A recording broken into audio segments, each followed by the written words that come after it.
Hello, everyone, and welcome to Hit and Hustle from IrishSportsDaily.com. I am your host, Greg Flamong, and with me today is the Godfather, Notre Dame Football, site owner of Irish Sports Daily, Mike Frank.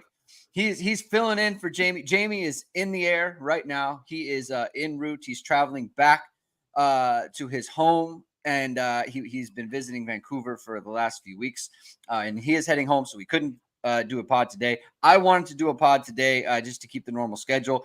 And it's a good thing, too, because there's a bit of news that came out from practice viewings. So we're going to talk about that. We're going to talk about a whole bunch of things. I guess we're going to talk about probably squash some injury rumors that are out there. We'll talk about that. And we're going to talk a little bit about recruiting as well, because Mike has some thoughts there. So thank you, everyone, for tuning in. If you like what you hear today, please hit the like button. Please hit subscribe. Please hit the notification bell so whenever it is we are going live. And as always, links to the podcast are in the description below. Mike is back, and so are the bamboo dress shirts at ESQ Clothing. It's almost game time, and ESQ has finally restocked all of their bamboo dress shirts online. You've seen them, all your favorite players and coaches, and they're made from proprietary fabric that's cooler and softer than cotton. It's the best shirt for any occasion. Go to esqclothing.com. Use ISD15 to get 15% off your order. That's ISD15 to get 15% off. Mike, how you doing? Are you excited to be back on the show? We're doing a live show, talking Notre Dame football. What are your emotions right now in this moment, Mike? Well, first of all, it's impossible to fill in for the Yama. We have to admit that, right? I mean, nobody could be better than the Yama. So everybody's going to miss the Yama, and I fully understand that. And I'm probably third or fourth choice, but that's okay. That's just the way this goes. The Godfather thing, I just wish people, I wish the guy whoever said that first would have never said that. I do get kind of embarrassed by that whole thing. I really do. But anyway, the whole thing here, I'm excited. I'm excited about this team. I think that they're going to be better in some areas than people think. I think that there certainly are some questions, and we've talked about it on Power Hour, our podcast as well. Some things that we had some questions about.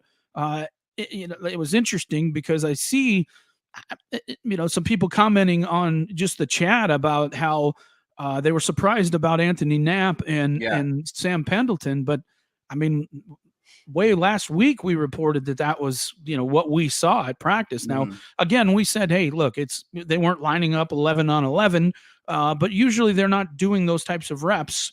Unless they, that's the seriousness of it. So, and as I pointed out at the time there, Greg, I think it made the thing that made me think that, look, this is probably legit is if it were Tosh Baker, right, to be the starting left tackle, you wouldn't screw around with that. He has to get up to speed. He has not been playing left tackle. So you wouldn't screw around with that. So that's why I thought, you know what, maybe we're not just seeing things here. Maybe there's something interesting actually happening here. And then yesterday, Matt Freeman and, his eagle eyes was able to poach out Sam Pendleton playing with the first string on just one clip on Riley's throw to Chris Mitchell. He was able to, snoop that thing out, which is why he's the best in the business. And I said, this is crazy. So sure enough, they show up today. It's Anthony Knapp again at left tackle, and it's Sam Pendleton playing with the ones at left guard. And I have some thoughts on that. And Greg, I don't know if I don't remember if I came on after the post game or after the spring game, but certainly on Power Hour, I mentioned many times Anthony Knapp just looked wonderful in that spring game, and he was playing in the second string, but a lot of times he was going against R.J. Oben, and he was going against Jalen Sneed and guys who are legit pass rushers, and he was holding his own and stoning both of them a number of times. Now R.J. won one, but hey, this is his first 15 practices at Notre Dame. To see a true freshman with that kind of feet and that kind of ability to play and move. I was very, very excited about Anthony Knapp and mentioned that many times on Irish Sports Daily and on the shows. And so there was never a question in my mind as to whether Uh-huh. Anthony Knapp was going to be a really talented player. Did I expect it to happen now? No. I thought maybe next year, and he might come in for some second string reps when maybe games got out of control. And I thought, well, that'd be a great way for him to kind of, get into it. But unless something changes, this is going to be the way it is. And the other thing, Greg, I think people need to understand is there's only one practice left in camp. They have the Right. big Yeah. Saturday. So they wouldn't be putting him out there as first string if they didn't think that that's what could be the case moving forward. Now, of course, the scrimmage will probably have some say in what happens. So there's certainly a chance for a guy like Tosh Baker to possibly take back the left tackle spot, and there's certainly a chance for Rocco or oh man, I don't know why Pat this. Coogan. Pat Coogan, yes. Yeah. Have Pat Coogan come out and earn a job as well. But I just don't think that they're at a point now, so far into fall camp, that I just don't think that they can continue to screw around with it. You have a lot of young offensive linemen. Emil Wagner has not played much. Billy Schrauth and has not played as much either when you think about it. And then, heck, not even Ashton Craig has played all that much. So you don't want to be playing around with stuff right now. So I think that this is a really big insight into what we can expect potentially when it comes time to play Texas A&M. And am I scared? Of course. But I think that Notre Dame will be a better team. And the thing about Pendleton is you have to remember Coogan and Rocco, they've started a lot of games. They've played a lot of games. And not only have they played, but they've played pretty darn well a lot of times. And so, this to me tells me that Sam Pendleton is really playing well. Otherwise, he would not be in there. And that's the way I read this as well. What are your thoughts, Greg? So I think Sam K made a good comment in the chat about some form of raising the floor on the O-line, right? In game one, you have to be worried about a low floor and worried about hitting your ceiling later in the year.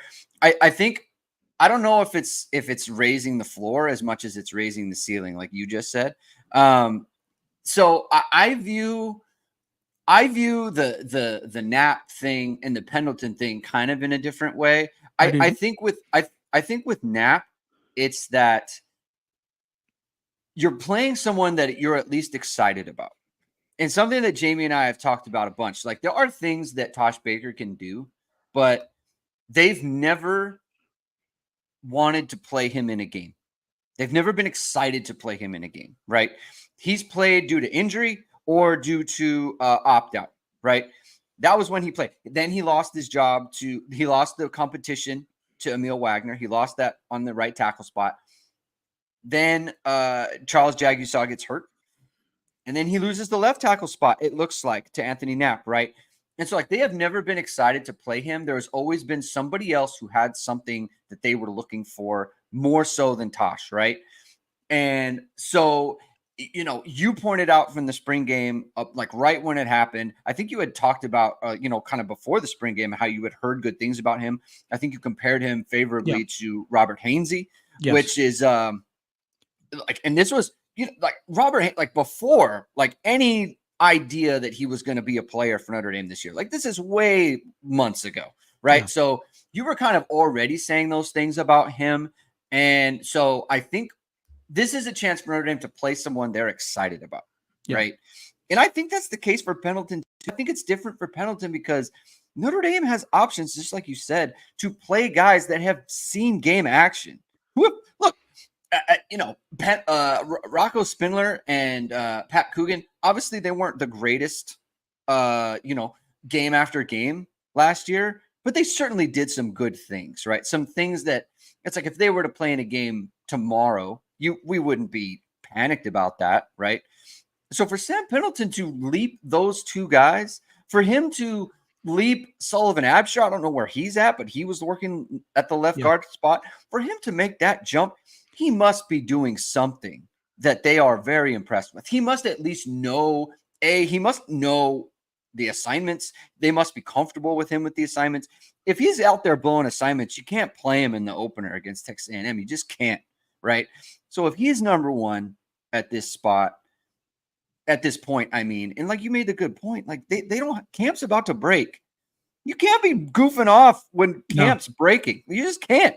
So I just think this is where they're at. And the question I have for you, Mike, is, I think on Power Hour and on the board specifically, you were I guess you were critical of the situation with what looked like at the time. It looked like Tosh Baker was going to be the left tackle, and then bringing in Anthony Knapp, and you were critical of it. Just the situation, not necessarily the move, but just the situation that Notre Dame finds themselves in. And I think that, at least for me, there is a difference between, it's not a good situation, and this is going to cost Notre Dame games. Yeah. And I'm curious if it's to that point, because I think like everything. And I told Jamie this the other day. Like I don't think I've missed a Power Hour episode in like 6. I bet you I've missed 5 total in 6 or 7 years. Right? Oh, Always well, listen to Power Hour. Of Thanks. course. You're the Godfather. You gotta listen.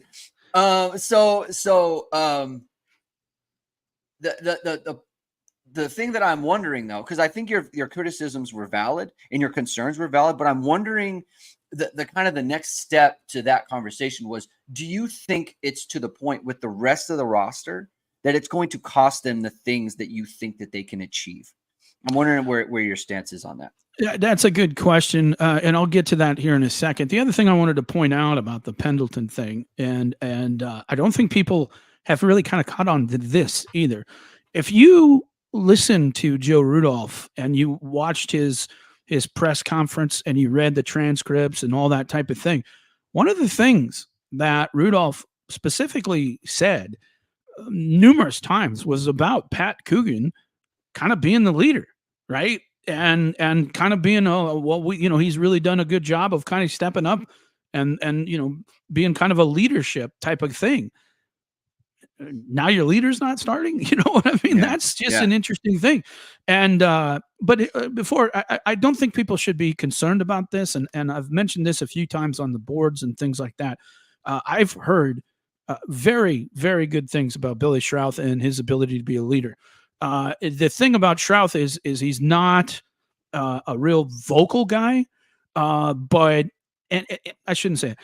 He's not a real vocal guy until he knows that he's going to be kicking somebody's butt. And so he's I think he feels like he can't get out there and say a whole lot until he's proved that, hey, I can back up what I'm saying on the field. And that's what you want in a leader. You don't want somebody to come out there and start, criticizing other people's effort and play if they are not particularly playing well either. Right. But I've heard very good things about Billy Schrauth being a leader. I've heard his mentality is very much like Hugh Nelson.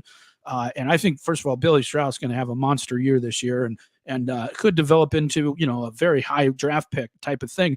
And man, I stood next to him and that dude is massive. I mean, massive. So he's as big as Rocco, which is pretty impressive. But to get back to your question, I think the answer is I don't know. I will say this, Greg.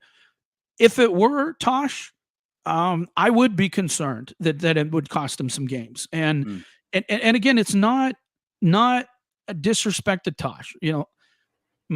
I am not good enough to play left tackle for Notre Dame.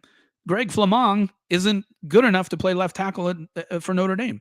There are a lot of people who are not good enough to play left tackle. That's not because they don't try hard or they don't pay attention. It's just physically you have to have that kind of ability.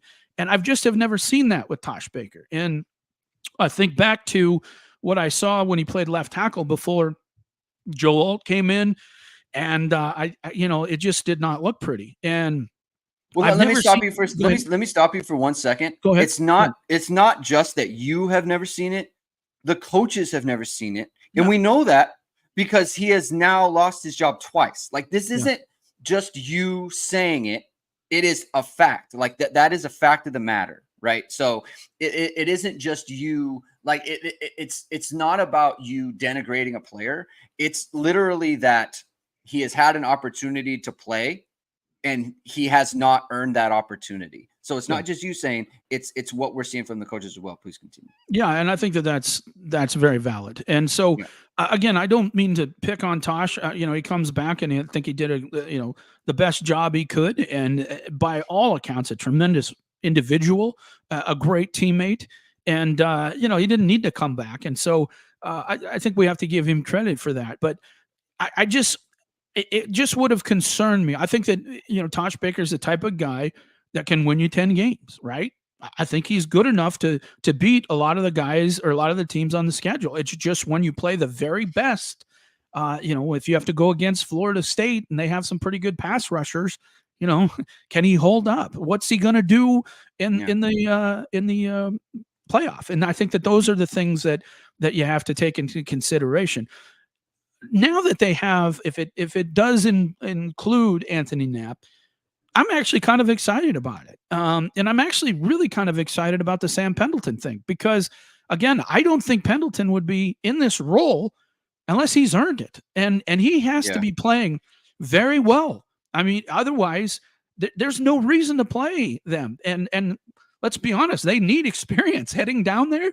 You would need experience. And so I think he has to be playing so well that they just had no other choice but to put him in the game or put him in that position. And if that's the case, then we should probably be excited about this, Greg, because the guys that they had competing there are pretty darn good football players. And, they've shown that they can hang with a lot of the best teams out there. And so that should get people excited about Sam Pendleton. And of course, he's going to make mistakes. Of course, Anthony Knapp's going to make mistakes. But, and I've been saying this for a long time. If it's even close, I would always go with the guy that has the most upside because you take a few lumps and then you should have a much better player down the road. And I think that that's their thinking in regard to this. And, if Mike Denbrock wasn't, if this wasn't his first go around at Notre Dame and, they felt like they had everything else in place, would they do that? I don't know. But I think the fact that this is the first season, you get a little bit of the leeway there. So I think that helps them make that decision a little bit as well, if they've made that decision. And we'll just have to see. I'm excited about the upside of these two guys. And, I've been very excited about the upside of Anthony Knapp for a long time. And it was interesting because I had heard and I'd mentioned on the board a number of times that I thought Pendleton was a guy that people kept saying, was the people that I speak to kept saying, this guy has a lot of potential, but a lot of people then kept saying Absher. And I said, well, we'll see. And Absher did play some, at second string and those types of things. So I think Absher certainly has some talent, but it's interesting that Pendleton's the guy who's kind of risen to the challenge.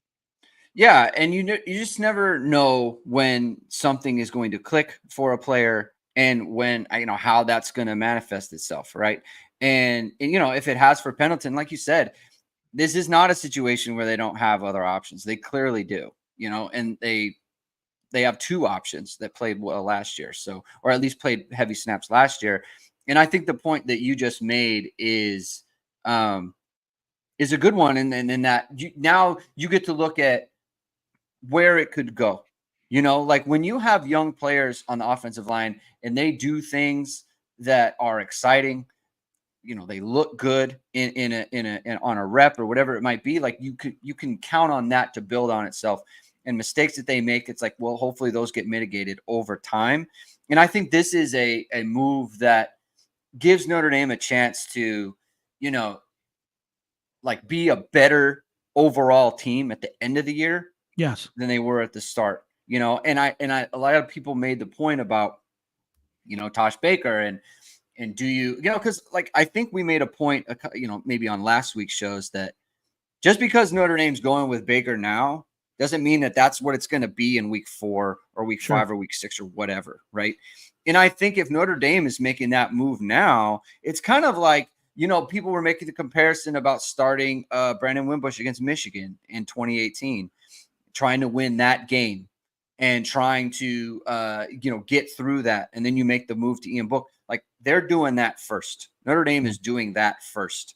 And so look, like you said, a look to the future and a look to what could be for this line, going forward. And Blayberg's here. Listen, Blayberg, he's been on Anthony Knapp for a long time. It's a very happy day for him, at least what it appears, right? Like we don't know. Look, none of I this like is this official. Blaberg guy. I like this guy. I've been Blayberg. agreeing with him. I have not really seen it, but Yeah, I no, did see that. Blayberg he's in Yeah, every show. He's a awesome. loyal listener, and There you go. he's been on this train for a very long time. Um, I want to. Sam K mentioned something up there as well. I don't have the ability to draw this stuff, but one of his comments was, O line coaches don't usually go with upside over experience, and I think that's very valid. yeah, And I think one that says, uh, it says, hey, look, that means that Sam Pendleton is playing that well, because that is very true. The other yeah, thing too is I don't think the O line coach has final say on it. I think Mike Denbrock has final say on it, and so maybe Rudolph wants to do one thing and Denbrock wants to do another. Again, I haven't heard. I'm not. Don't take that as any sort of hint that I've heard that. That's not the case at all. But that certainly could be the case. But I do think that it does say a lot about how well these guys are playing. And again, if you listen to Rudolph, when he was up there talking about, he talked up Tosh like, oh yeah, we have all the confidence in the world of him, and blah blah blah blah blah. And then the very next practice, you see Anthony Knapp out there, or the next practice we were able to go to. So it's it's a tough situation, but you got to do what's best for the team. And I like the fact that if this is the way it unfolds, that they're not afraid to do this, because I just think you're going to be a better team down the road if you really believe that. So that these two have that kind of upside. So yeah. Jason Smith makes the point. It's a big reason he's not freaking out, because they truly think that Mike Denbrock having input.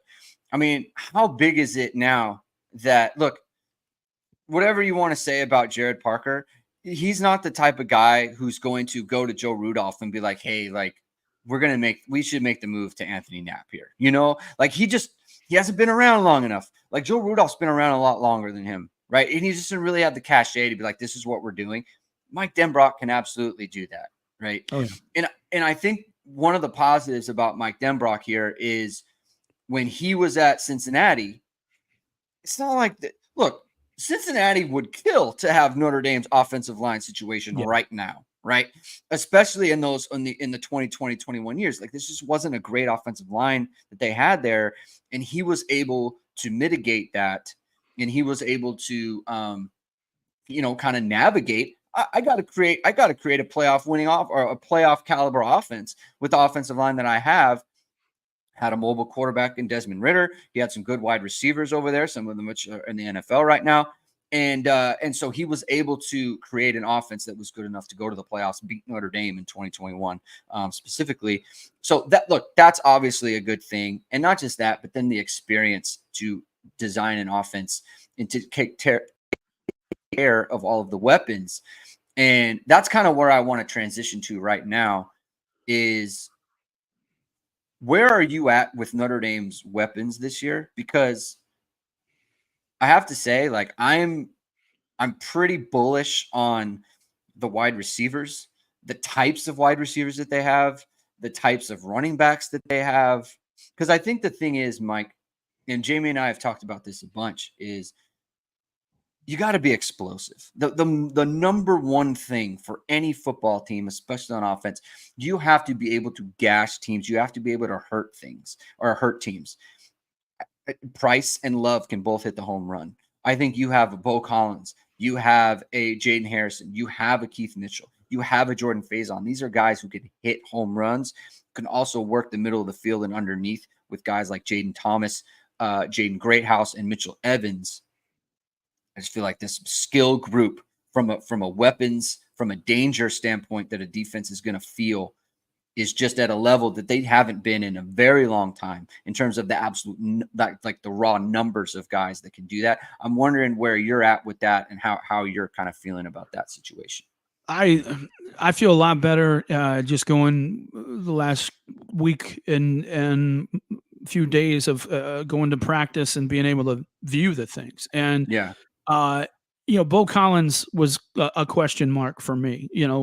Not because I didn't think he had some talent. I'm a show me guy. I want to Yeah. see it on Yeah. the field. And a lot of guys have talent. Show me. And I've seen countless guys come through that have a lot of talent that just never materialized or just didn't show it on the field. And he showed me a lot of things, and I was excited about it because they need somebody in the boundary. The other thing that really excited me about it was he was considerably more athletic than I thought he would be, and so that was exciting because not only is he going to be kind of a guy who can go up and get some balls, but he can probably make some people miss when he comes down with the ball.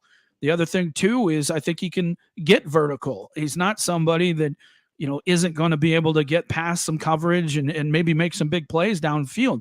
It's going to open a lot of things up, especially if you've got a Chris Mitchell and a Jordan Faison on the other side that the safeties certainly have to be concerned about because they're stretch players. They're guys who can stretch the field and get downfield and make big plays. So having somebody on the other side really opens up a lot of things, especially if you have a very good player in the slot, and they have lots of talent there, lots of guys who can play well in the slot. I think it is interesting because Matt just did an interview with Mike Brown, and Mike Brown said he felt he had 9 guys who could play. And after watching those guys, I thought he had at least 9, maybe even 10. Yeah. And you could probably play Saldate too. He's good enough to where you could get him on the field and he'd be effective. So having that many bodies and different types of bodies gets me excited because I think in the past couple of years, you may have a guy who's pretty good and then some guys who are just kind of average. And now I think you got some guys who can really do some damage, and that's exciting. You talked about the running backs, and I think a guy who doesn't get mentioned enough is Aeneas Williams. And you go back to even the spring game, and you watch the opening kickoff, and rips it up there 45 yards, looked fast, but he's just big, physical dude, man. And he's a guy that's going to play a lot, and I love Jadarian Price. I think he's a tremendous player. He's I think 100% healthy again. Speed's there. That's exciting. Yeah. Jeremiah Love, just, I mentioned it on Power Hour. Yeah, I think a good comparison of Jeremiah Love is a guy like Josh Adams who can turn left and right and can make people miss in the hole and can make people miss catching the football. And that's a good thing. I mean, because I think when you talk about Love, he has the game-breaking speed that Josh Adams had. He has the ability to burst through a hole like Josh Adams, but he also has the ability to turn left and right, which was not Josh Adams' best attribute. And so you think about that and you says, Jadarian Price. I mean, for a lot of years, Jadarian Price would be by far, in a way, the best running back you have. Yeah. And he may not be the guy. Same thing with Aeneas Williams. You think back to playing guys like Jameer Smith and Sebo Flemister, nothing against them, but that's a whole nother level of talent that those guys have. And you mentioned the tight ends. I'm really excited about those guys too. If Mitch can get back healthy, Cooper Flanagan has done a really good job by everything I've heard. They're very kind of surprised by how well he has come along this year. And I think a lot of people, myself included, felt Eli Raridan may be the second guy in, but it may be Cooper Flanagan. And we know how talented Eli is. We saw it in the spring game, made some nice catches, touchdowns, but they like Cooper Flanagan, what he's done too. So it's exciting to know that you have this kind of skill talent. And again, I think people were a little bit wondering why I would be a little bit negative about the offensive line. And I said, well, because you've got a championship defense, right? You've got what I think is going to be a quarterback. I didn't know until I started hearing things and seeing him play a little bit, thinking, okay, all right, this guy could be pretty good. I feel a lot better about the wide receivers. I love the running backs. I love the tight ends. If you got a great offensive line and a championship defense, who knows how far this could go? Yeah. So that's why I was like, man, this kind of sucks that this is happening in offensive line. Because look, man, I want to win a national championship like everybody else. And so Yeah. that's what it boils down to. And you don't I just I'm excited that we have an opportunity now, I think. Look, if Knapp doesn't work out, if Pendleton doesn't work out, we can always put Tosh in there. They can always put Coogan and Rocco in there, and they'll still probably be fine. But I think they feel like if these guys can play, their upside and their future is much greater. And so I think Irish fans should be excited about that. Yeah, I think, going back to Aeneas Williams, like I personally got to put my hand up on this one. Like I've been skeptical of him, and I have to stop. Like it's just there's been enough there. And the thing that you hear about him when he's doing the pass protection stuff, when he's doing all those little things that you have to do to get on the field, especially as like a third down back type of guy, like a short yardage guy. They obviously like Jabron Payne in that short yardage third down thing. So they have someone that, there's a role out there that they want to fill. If Aeneas Williams can do that, he can do that. It just like when you keep hearing positive things about a guy, especially when it comes to pass pro and running hard and, being just kind of like doing all those little things that you want a freshman, you have to take heed of it. You just do. Yeah. And you were talking about, the depth at wide receiver. Top 6 guys. Deion Colsey's not in that. Yeah. Deion Colsey is not a top 6 wide receiver right now. Micah Gilbert is not a top 6 wide receiver. I mean, that's where it is. Like Deion Colsey, he's played snaps for Notre Dame, like not even the top 6. Like that's where it is. So like, I think that's kind of where the excitement comes healthy, from. And he's healthy. That's been point. A big problem for him for a long time. He's fully healthy, and so and he was solid when he was healthy. He wasn't bad by any stretch. So again, I think it's a good point. You go back to Aeneas, and here's what I always knew this guy was going to be good. His mentality is Kyren Williams. I mean, that's who he is. That's how he approaches the game. I knew he had enough physical ability to be good. He's not Kyren. He's not going to make a lot of people. He's just not quite as explosive quick as Kyren, but he's a whole lot bigger. And his mentality is, I'm going to kill everybody and I'm going to work harder than anybody. And then you throw in the fact that he's just a tremendous receiver. One of the best, pass receiving receiver or running backs I've seen in a while. Now, we haven't seen it at Notre Dame, but on film, that guy, he could easily play wide receiver. And so that's why I've always been high on Aeneas. I just knew his work ethic was going to be, elite to the top, elite. And that takes you a long way. And he's got enough athletic ability and talent that if you have that, you're going to be pretty good. Yeah. Aeneas Williams, one-stop shop for all your running back needs and a tireless worker. And you want that in your running back and you want that in your media company, Mike. You want that. And that is VSR Media with Vahid Sadrazadeh. He's a Notre Dame football pregame host and an Emmy award-winning anchor. VSR Media provides professional and cinematic video and photo. Whether you're looking for a collegiate or pro-level highlight reel, have a personal story to tell, or aiming to diversify and grow your business, VSR Media specializes in short and long-form video storytelling, social media management, website design. VSR Media also captures professional headshots, senior and sports photos. Contact them at vsrmediacompany.com. Mention Irish Sports Daily to receive 20% off your first project. Visit them online and give them a call at 574-800-9106. The Seg King Flamong. I love that. People love the Segs. It's awesome. It is. Yeah. Well, we got to go ahead. Go ahead. No, go ahead. I was gonna say we gotta address something real quick. I guess there's been some Howard Cross rumors out there. He's injured or whatever it is. At practice today, doing practice, he was dressed. Matt, maybe he's posted it to Twitter. He's out there doing things. He doesn't seem to be injured. He doesn't seem to be, whether, they're probably nursing him or whatever it might be. They're probably, managing his reps, right? Howard Cross doesn't need a ton of reps in practice. He doesn't need a whole bunch of that stuff. So, he's but he's out there, right? So he doesn't appear to be injured or anything. Someone else I wanted to shout out in the chat from earlier, Greg Wasserman. Greetings, Mike. I have to watch the replay. He has speech therapy now. Stupid stroke. Apparently, Greg had a stroke. He's with us. He's listening to the show. Hope speech therapy goes well, Greg, and I hope you're on the mend, man.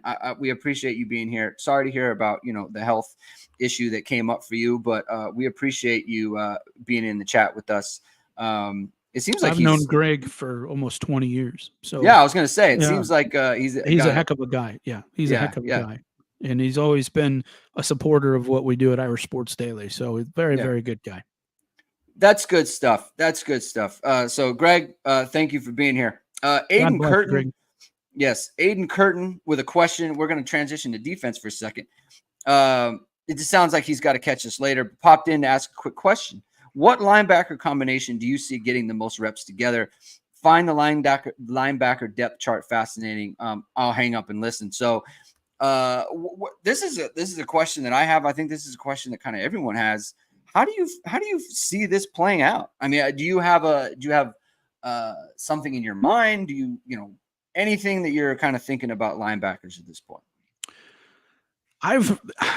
Here's the thing. I think that Jack Kaiser is so smart, and he is such a smart guy that he's going to play a lot. And I think Kaiser's finally playing in the role that he's probably been meant to play the entire time. I think he's been playing out of position the entire time, out of need. They just didn't have anybody else. And it's interesting because like JD Bertrand is a guy that, maybe had his ups and downs a little bit early, but last year he was just a really good player for Notre Dame. And it was because he's such a smart football player, and he has really good ability to recognize things. And I think that that's what you'll see with Kaiser. I think Drake is certainly going to play, and it wouldn't surprise me initially if we see a lot of Kaiser Bowen type of thing. But again, I've talked to lots of people and had some conversations while I was there in South Bend as well. Don't sleep on KVA, man. Do not sleep on KVA. And I think it's a situation where, talking to the person I was talking to, they said, hey, I could see KVA being a 20 snap type of player, even right out of the gate. And then it's just going to depend on how much he dominates when he's out there. And he just said that this guy's just too good to not play. You just have to play him. And I think it's a situation kind of similar to what we see at offensive line where you got some pretty good players there, but if this guy gets an opportunity, he may not give it back. He's just one of those guys that's really talented. And Greg, I can't stress enough how rare it is that a true freshman can go in and play linebacker and play at the level that he plays, especially this defense. We saw, in year two, a guy like Maris still struggling with the defense in year two.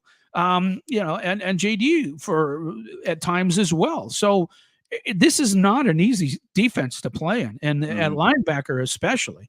So I think it says a lot about his ability to learn things quickly. I think it says a lot about his recognition, and then of course his athleticism as well. But if athleticism was everything, Jalen Sneed would have been playing for a long time, and Sneed wasn't playing because you have to know what you're doing in this defense. Otherwise, you will not play.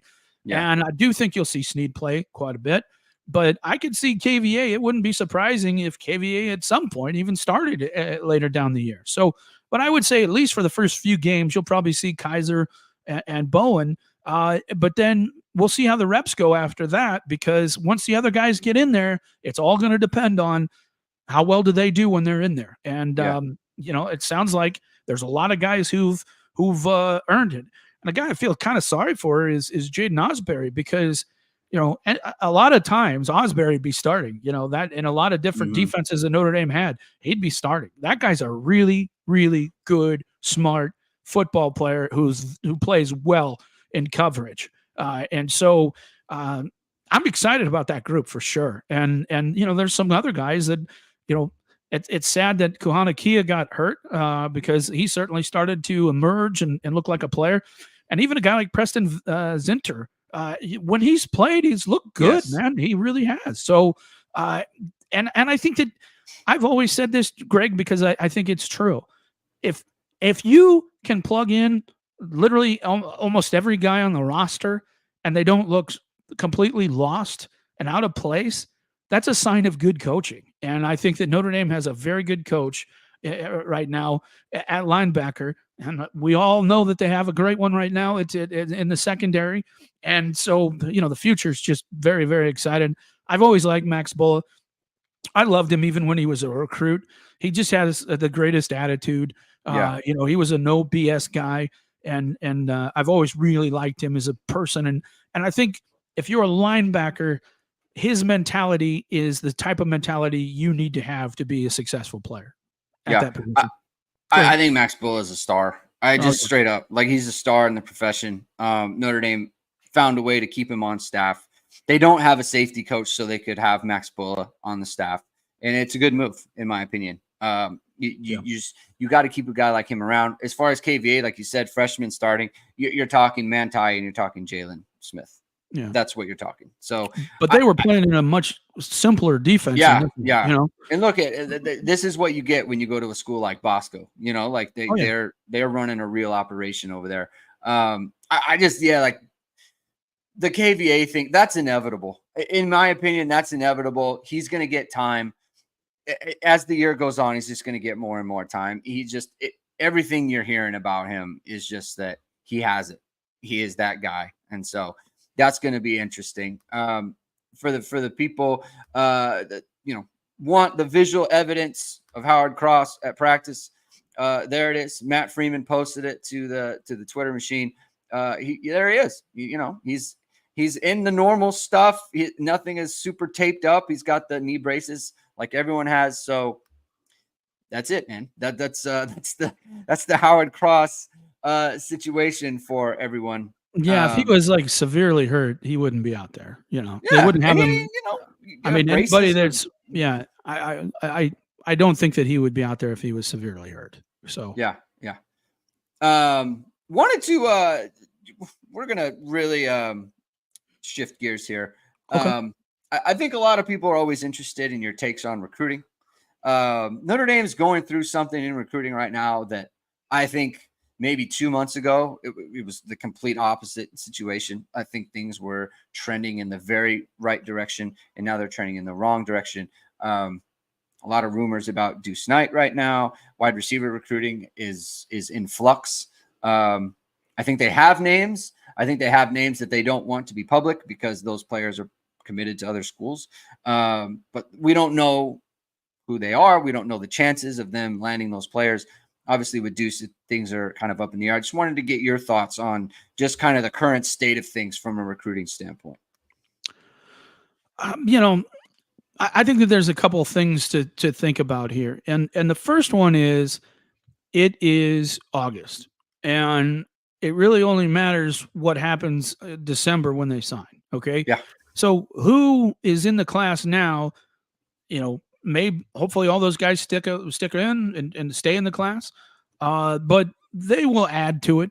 And so I don't think you can really judge the class at this point and say, this is a bad class or this is even a good class, because there are guys who could shake out. There are guys who could suddenly come back. There's all kinds of things that can happen. So I don't think anybody should panic at this point. But if I'm Marcus Freeman, I have to look at where they were heading into official visits and how they ended. And I think you have to look at some things and say, why did this happen? What did we do wrong? And because you can't fix problems unless you know what you did wrong. Was it a situation where you had bad reads on these guys? Was it a situation where you didn't do a good job of overcoming objections? And that's the thing that people don't understand. This is a sales business.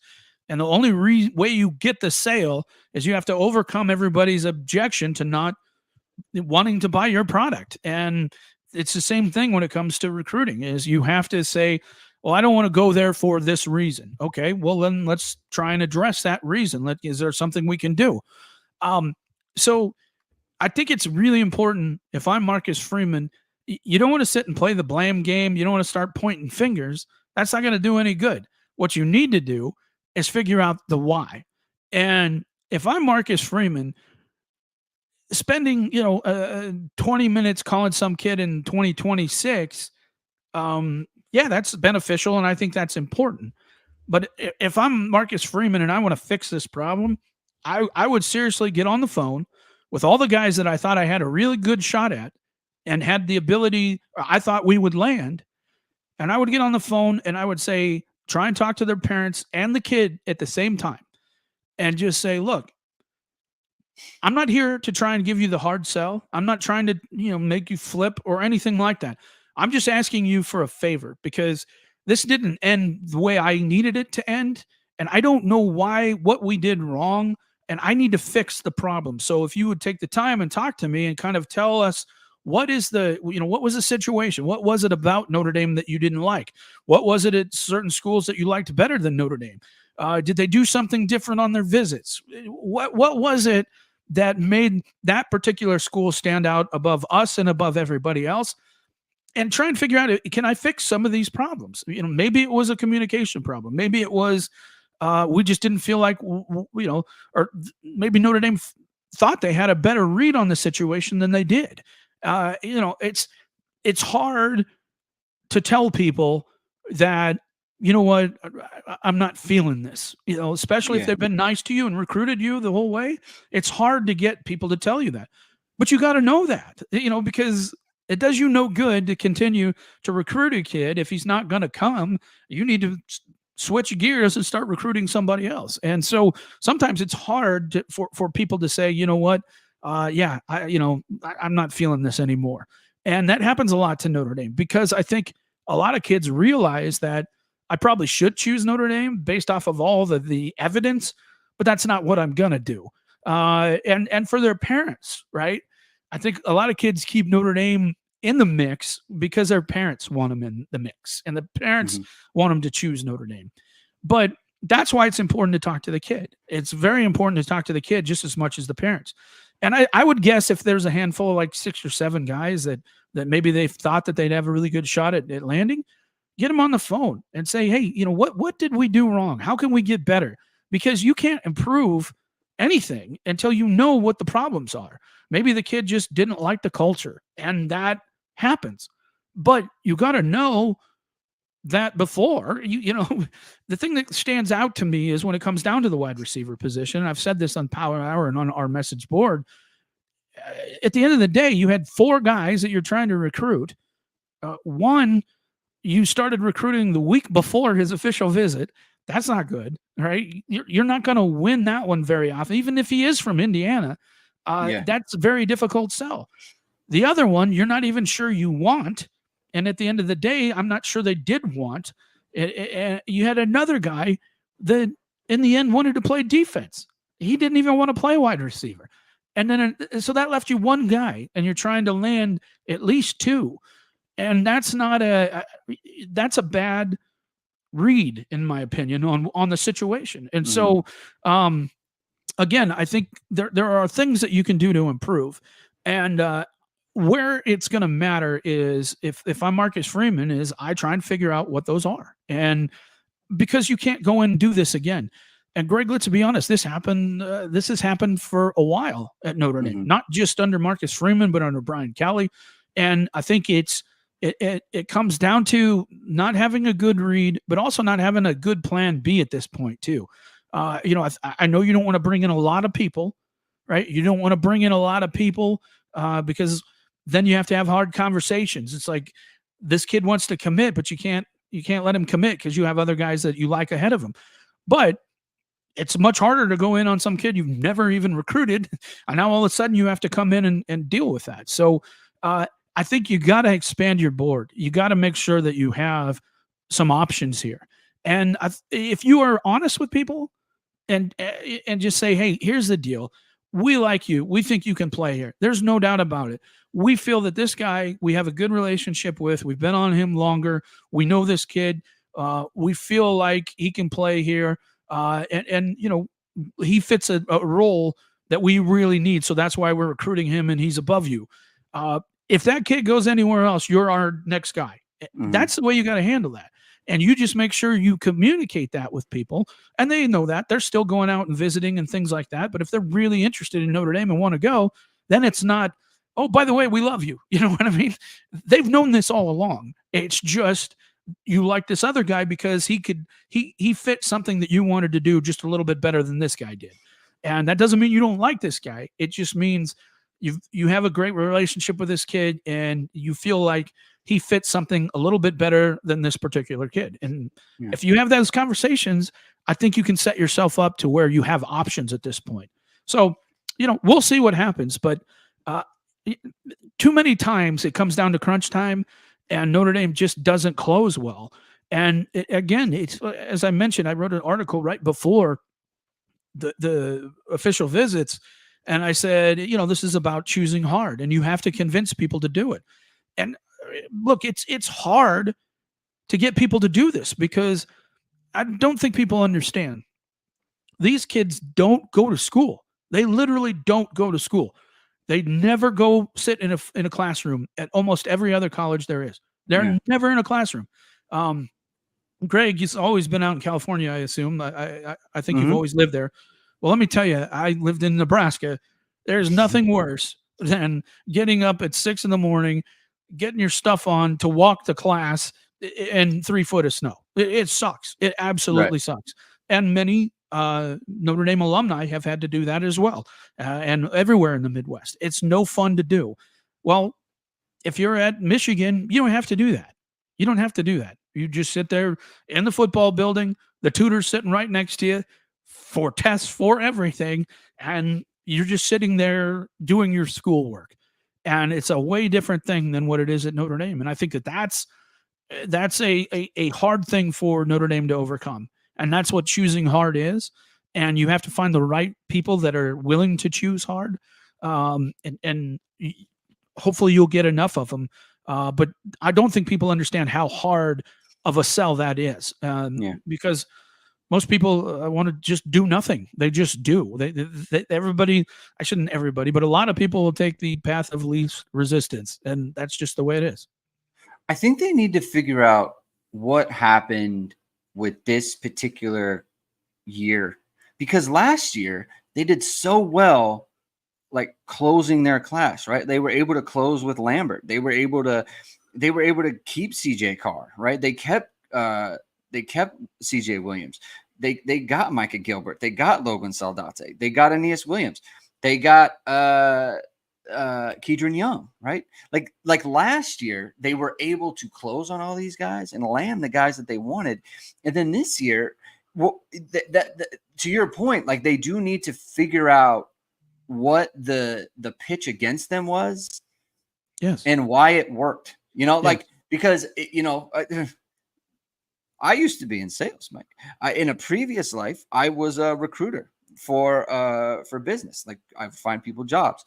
And the thing that they always pitched to us was, or like kind of harped on us, like you always have to find the real objection to things. Yes. And like, so there are other things that are called shadow objections. Like when people will tell you, oh, I don't like it because of this. Well, that's not really it. Like, what is it really? Like, you're not coming here because of, the dorms, or you're not coming here because of, what is it really? Like, why are you not coming here? And if it's just like, hey, I don't think your offense is good.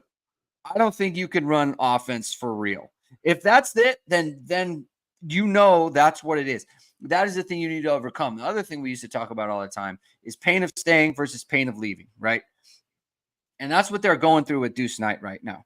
Is the pain greater for him to stay and he needs to go on to Auburn, or is the pain greater for him to leave and he needs to stay at Notre Dame? Like, that's what they need to find out. Like, where is the pain for him? And it just seems like they don't have a good feel for it. And for whatever reason, it popped up in this class. Because last year, they did a much better job.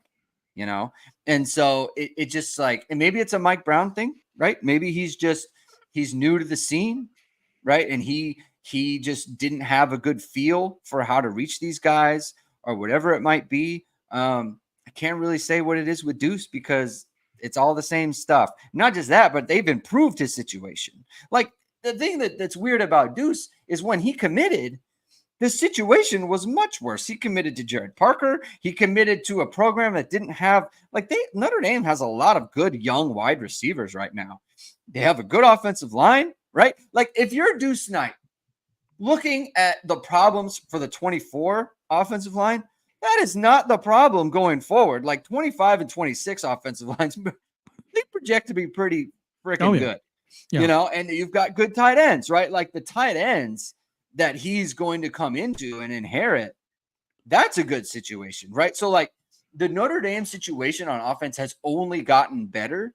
Like the thing that I like that really just kind of bugs me is when people say, and it makes sense, right? I understand why people are saying it, but like, oh, like Notre Dame's got to come out and blow it up on offense.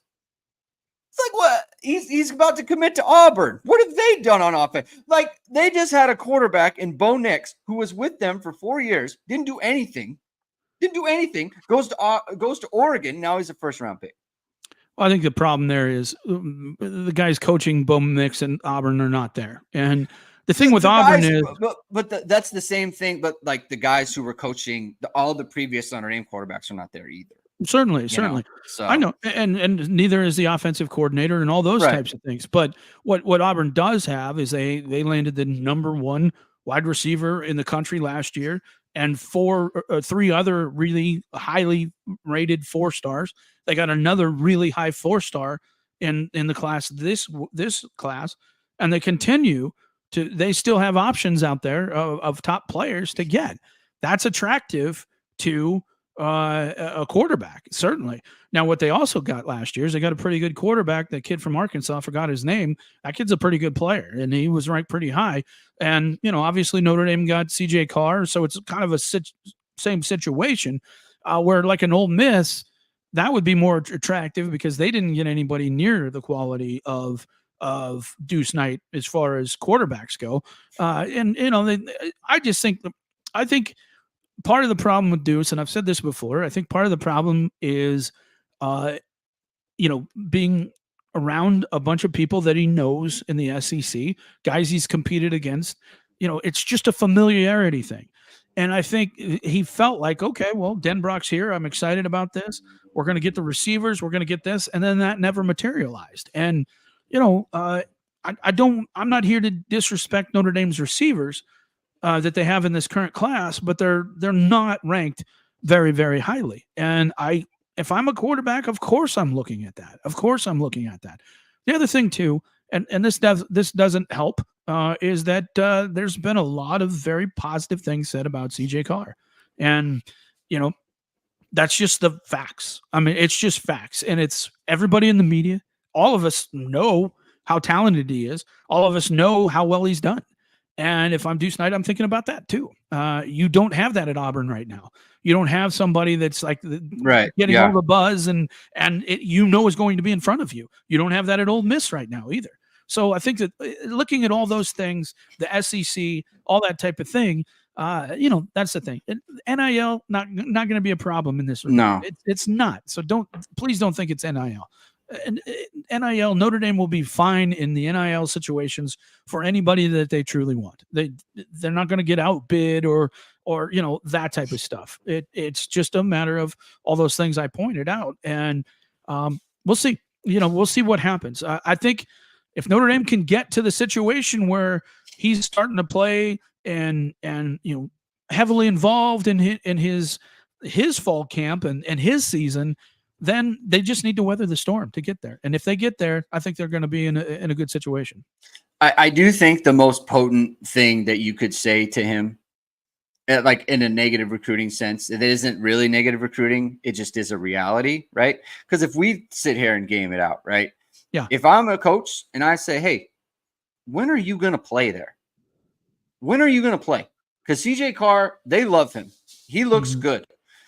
Kenny Minchie, they love him. He looks good. When are you going to play, man? You're talking like 2 or 3 years away. 100% sure that's been said over and like, what do you say to that, right? All you can say is like, hey, we're going to let you compete.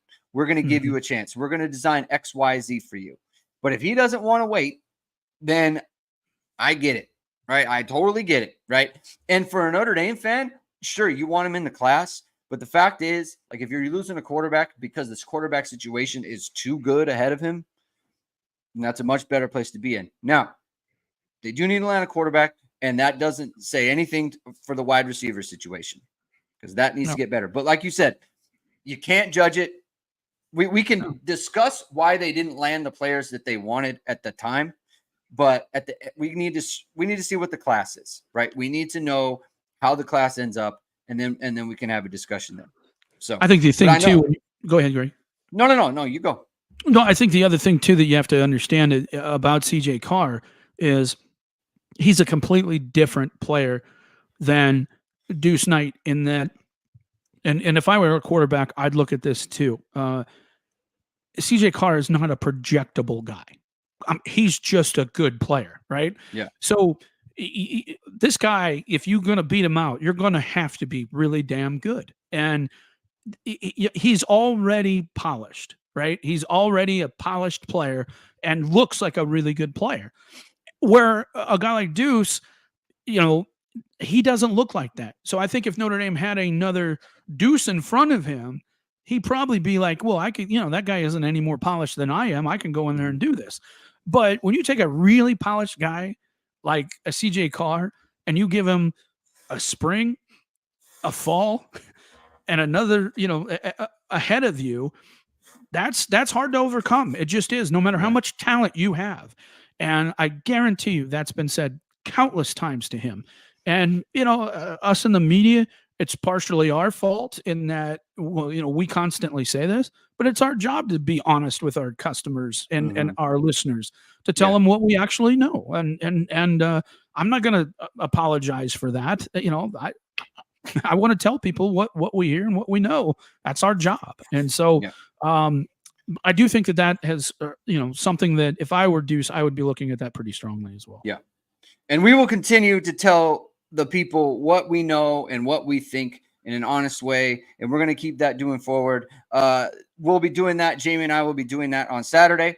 There's going to be, like Mike said, the final scrimmage on Saturday. Marcus Freeman's going to talk. We're going to get the coordinators. We're going to have a live reaction to that on Saturday. So you're going to want to stay tuned to us there. We're going to end today's show there. Thank you, everyone, for tuning in. If you like what you heard today, please hit the like button. Please hit subscribe. Please hit the notification bell sooner whatever it is we're going live. And links to the podcast are in the description below. We'll be back Saturday, as I said, probably around 1 Eastern time. So that's going to be the deal there. Have a good rest of your day, everyone. We'll talk to you soon. Keep hitting and hustling.